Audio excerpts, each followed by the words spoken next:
For once, you see my face, facial hair, and my crappy hair that's going on by. What's going on, guys? Your boy D Young, 867-530-9858. Some of you guys send in some questions. I'm going to answer them. Let's get on down right to it. First things first, Mr. Freeze, aka Vince Freeze. His first question is, what's your favorite part about NRSL from season 1 to now? See, that's an interesting question right there, but I think it's safe to say, and it's the easiest thing to say, I think it's just you guys alone. I mean, the fact that, from when we started out in the season 1 Xfinity at the time, which was the NRSL Outback Series, because there was no Xfinity, there was no Nationwide, it was just NRSL Outback Series. And it just stuck with that for a while. And then I think I went with the Xfinity, I think I want to say it was season 6. Season 6 or season 7, but I just stuck with Outback Series because it was just it was catchy, it really was at the time. And that was back in 2012, which that's hard enough to believe that we're at that point where we are right now. And then here we are in this upcoming season when we're getting to 2020, which is going to be the Cup Series doing Men Cup 19, and then the Xfinity Series, or I should say National Series at the time. This upcoming time will be the 2005 SNG Cup Mod, which I'm actually looking forward to a lot. I know as of right now, we're still waiting on a few people just to send in their schemes and all that, but for the time being, once everything gets all set, though, I can't wait to get this thing going, ready to go. I'm very, very excited, but mainly the fact that you guys alone, what you guys are able to contribute, not just for the people who are making, the schemes and the logos and everything, but just in general, how you guys have been as a whole, making the series what it is today. That's what makes me happy what I do. It makes me, continue to do what I do best. So, bottom of my heart, thank you so much, really, because that without you guys, I would not be what I'm doing. Number 2, what's your favorite theme park you went to in 2019? Well, of course, because I live in Florida, there's obviously plenty of theme parks all around there, and even the Fab Four, which is Busch Gardens, Tampa, Disney World, Walt Disney World to be exact, not to confuse the one in California there, SeaWorld Orlando, and Universal Orlando. The only ones I went to during the time being were all those except for Disney because, well, I don't have a pass for Disney. At the time, last I went was 2016, somewhere around there. I had a thing where during that time I got to check out Keys of the Kingdom, which that was a great tour.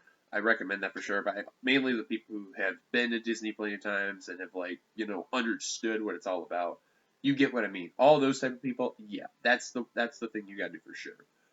But I went to Busch Gardens, Tampa, SeaWorld Orlando, and Universal Orlando throughout the, I guess you could say 11 months span because I didn't able to go in December because I have just been getting a supreme butt kicking with work. But about the 11 months that I've been able to go, I basically went to those 3 parks and even the water parks like Volcano Bay and Aquatica. I did have an opportunity to go to Adventure Island, but then no, I wasn't able to go. That's right. Something happened along the way. I don't think I did. Not that I know of, but I'm pretty sure I went last year though, in 2018. So, but things happen, nothing you can do, and then you just try to go from there. But of course, hands down, Universal Orlando is going to take the cake for if you're going to regard by theme parks. So I've been there for 15 years. I've been a pass holder ever since, and haven't looked back. It's been worth it. So can't wait to make it 16 in 2020. Very, very excited. Actually, I'm sorry, why did I say 16? 18, I should say. 18 years. I'm going back a year. That's not good. Yikes, that's some scary stuff. But yeah, I've been there for 17 years, and I'll make it 18 next year, so I cannot wait. And it was great. I think the big highlight, though, hard to say what it was. I'll have to think about that later on. But that was the top. That's basically hands down the favorite. And then the third one is, what's your plans for 2020 in the NR community? So, of course, that's obviously been a big question, and it's kind of also the reason why I'm doing this video, and that's a good question by Vince. So, of course, I'm doing the main NRSL series. That's no doubt about it. So, for 30 weekends that you're going to see, so the Saturdays for the Xfinity and the Sundays are going to be for the Cup Series. That's going to be by me. And then Fridays, during what the schedule that's going to be going by, and whenever the ARCA series kind of goes from there, Warren's going to be doing that. So that's going to integrate with both of our channels that's going to come on by. I can't wait to see how that's going to go, and hopefully Warren gets some subs out of it because, he's, what he's able to do, he's been able to showcase in the brief time before, having the computer die down, getting the computer back, and now getting a brand new computer, which, I've seen what it looks like. It looks awesome. Can't wait to see how the series is going to be running. And, of course, I'm looking forward to it. 2020 is going to be a really big year. I'm looking forward to it. And then once the NRSL season ends, maybe a few special races here and there too.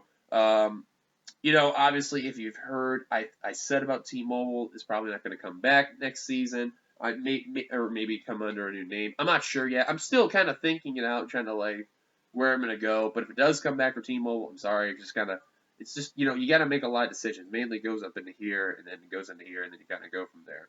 But we'll see what happens though. I know you guys have been liking T-Mobile a lot, but we'll see. Maybe we could just change the name or something, keep the season going. Who knows?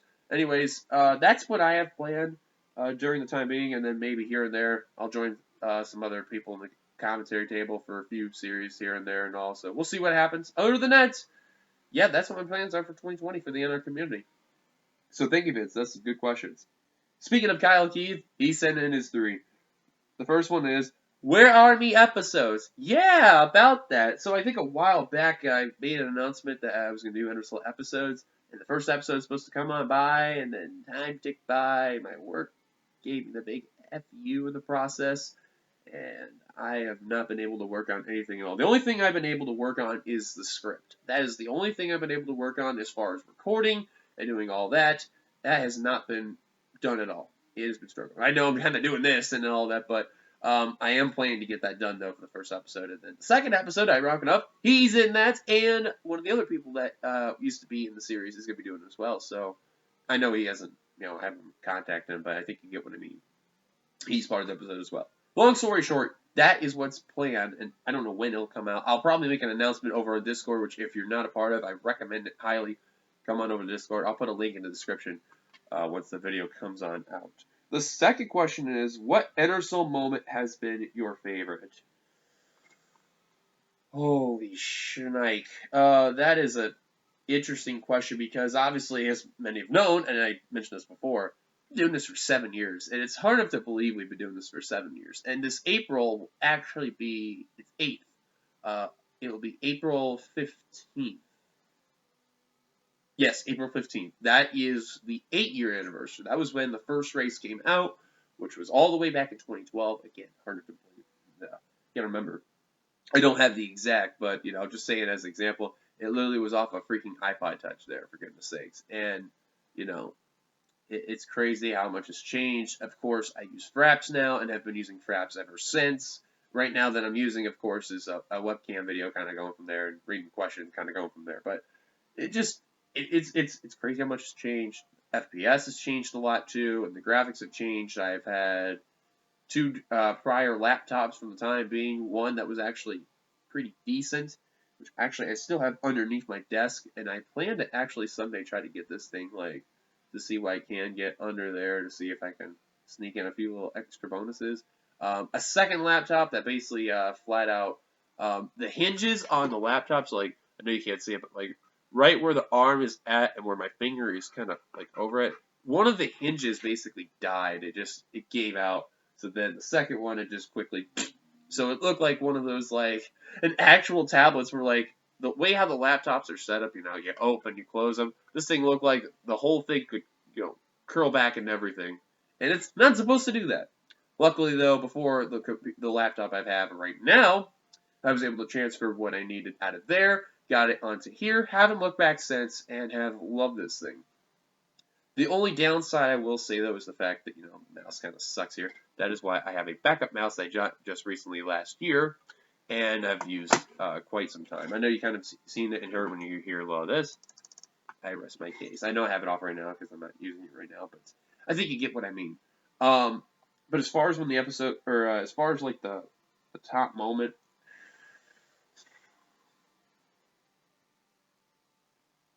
there's quite a number of them, man. I mean, geez. I can't rank them numerically in order because there's been some unbelievable moments. I think the first ones that kind of caught my mind was the sweep at Daytona by Kyle Keith, ironically enough. Sheldon won the 500 because when I found out that when Jess actually won the Daytona 500, she was actually the first ever female to ever do it. I've checked with other people who did the series, at least that I know of. No other female's ever done it before, so that was kind of a big whoa moment. That was crazy. So that moment there was a pretty big moment. Jake Baskinger breaking a winless streak after being in season 1, and then all of a sudden in Season 8 Xfinity. He finally won at the same track, ironically enough. That was crazy. The Anthony McCurry crash that happened this season for Cup. Well, I guess you could say last season now, but I think you get what I mean. Justin Talpass's crazy flip that was over at Pigs Creek, which that is going to be a future episode. Can't wait for that when it comes out. Because he had the tornado crash that happened. And I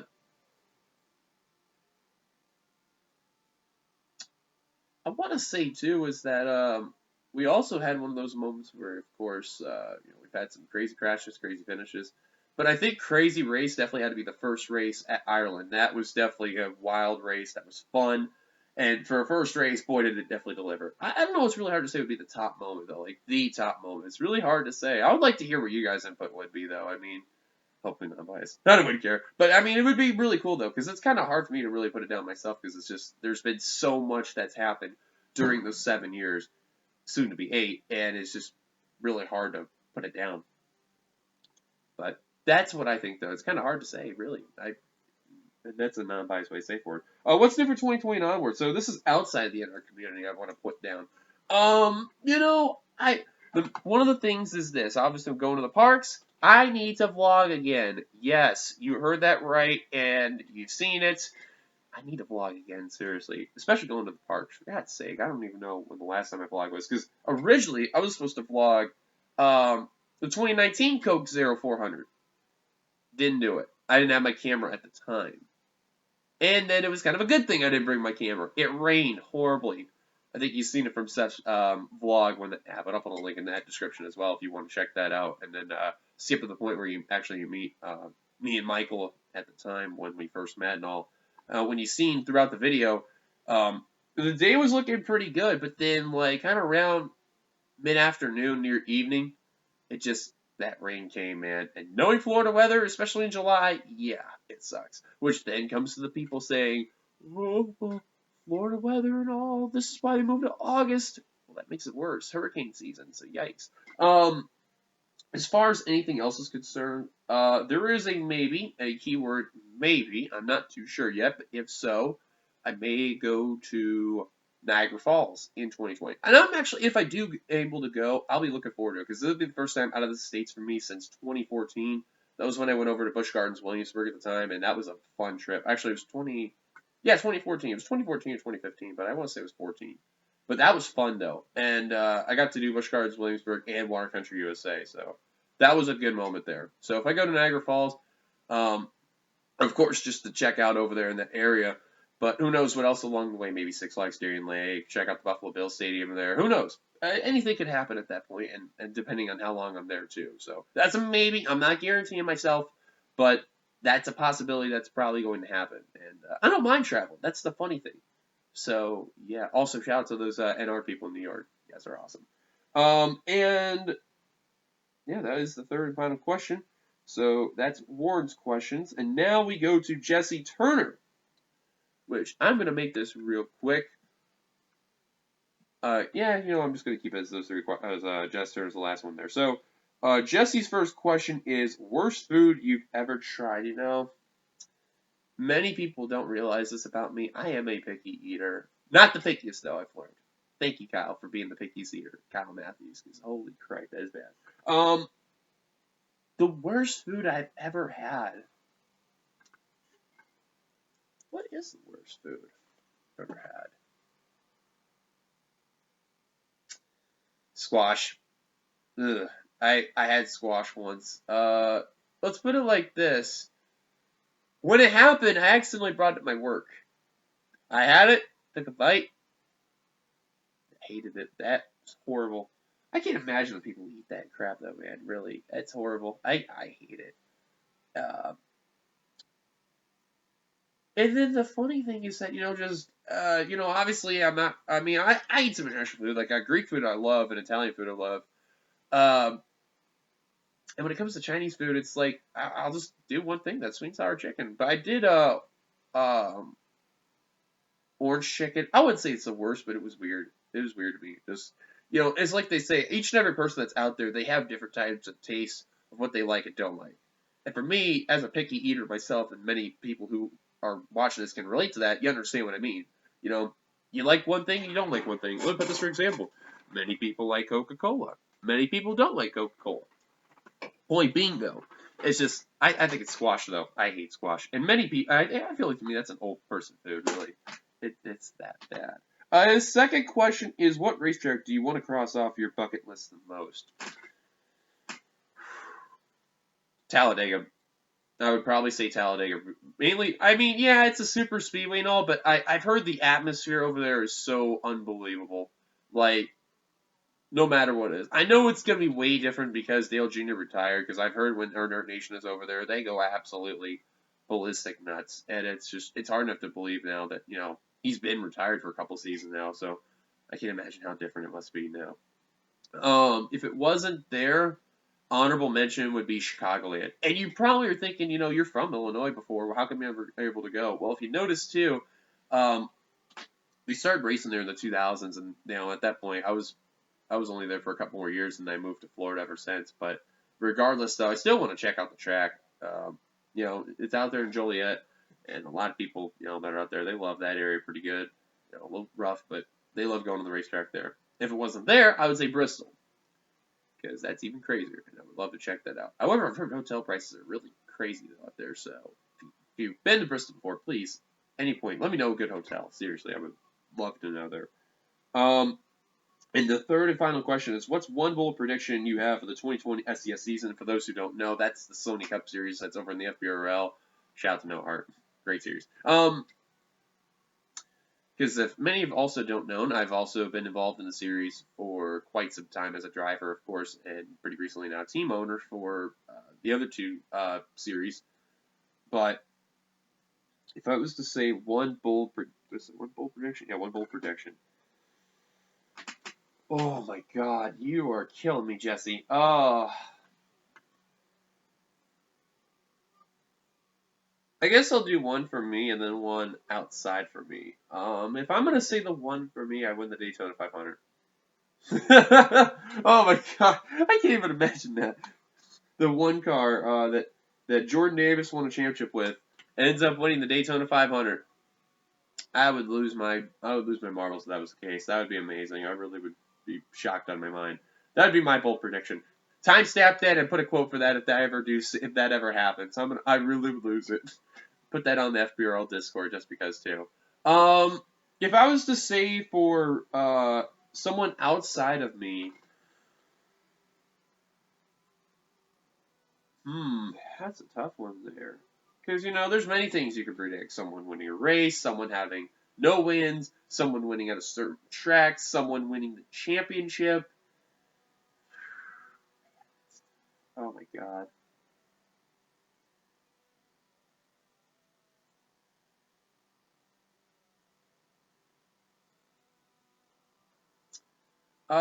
You know what?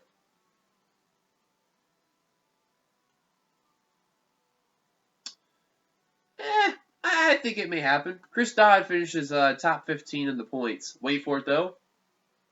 With 0 wins. No wins. But somehow gets into the top 15.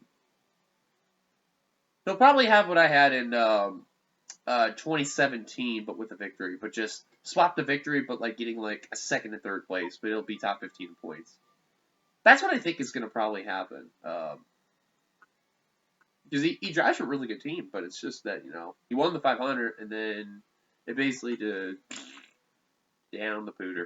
But I guess you could say those are the two predictions. Me winning the 500, and then Dodd finishing top 15 in points without a win. So that is what I'm going to say and predict.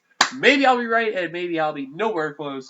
But, of course, that is all the questions that is out there, unfortunately. I got 9 questions all together by 3 different people, so thanks to all those who sent in their questions and all. First off, I want to say Happy New Year to all those who be watching this. And until then, thank you guys for watching. What a crazy year. What a crazy part of the decade that we've been a part of, especially here on YouTube, of how many people have been doing their thing and all that. I'm looking forward to it as well. And we'll see what happens for 2020. Can't wait to see what's going to happen. Once again, guys, thank you guys for watching. DeYoung signing off here. Have a good rest of your New Year's, guys. And onward to 2020. It is looking bright. Take care, guys. Have a good one.